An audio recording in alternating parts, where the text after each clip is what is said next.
మమతా బెనర్జీ నాటకం బయటపడింది. మొన్న ఒక బిఎల్ఓ చనిపోయాడు ముర్షిదాబాద్లో, వీళ్ళ ఒత్తిడి మేరకు అన్నటువంటి విషయం పెద్ద హడావిడి చేసింది కదా, పెద్ద ర్యాలీలు వచ్చేసింది కదా.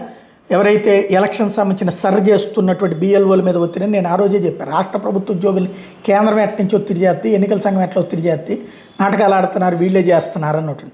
ఇప్పుడు పోలీసు దర్యాప్తులో అసలు విషయం బయటపడింది.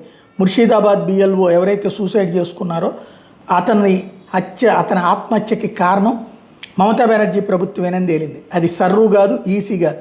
విషయం ఏంటి అంటే, తృణమూల్ కాంగ్రెస్కి సంబంధించినటువంటి లీడర్ బుల్లెట్ ఖాన్ అనేవాడు 20 లక్షల రూపాయలు అతని దగ్గర అప్పు తీసుకున్నాడు. ఆ అప్పు తిరిగి ఇవ్వమంటే నిన్ను చంపేస్తానని చెప్పి వార్నింగ్ ఇచ్చాడు. దాంతో అతను ఆత్మహత్య చేసుకున్నాడు అన్నటువంటి విషయం బయటపడింది. ఇప్పుడు ఆ బుల్లెట్ ఖాన్ని అరెస్ట్ చేశారు పోలీసులు. కానీ ఒక రకంగా మెచ్చుకోవాలి పోలీసులు, మమతా బెనర్జీ ఒత్తిడి చేసిన నిజాయితీగా ఆ పని చేసినందుకు, ఆ పార్టీకి సంబంధించినటువంటి చేసినందుకు.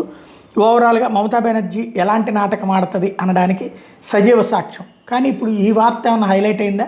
మొన్న మమతా బెనర్జీ ఉద్యమం, లేకపోతే బిఎల్ఓలు చచ్చిపోతున్నారన్న మాటలు, అది కమ్యూనిస్టులు ప్రచారంలోకి తెచ్చారు, మౌత్ పబ్లిసిటీ తెచ్చారు, యాంటీ మోడీ శక్తులు తెచ్చినాయి కదా, ఇప్పుడు ఏంటనేది అర్థమవుతుందా?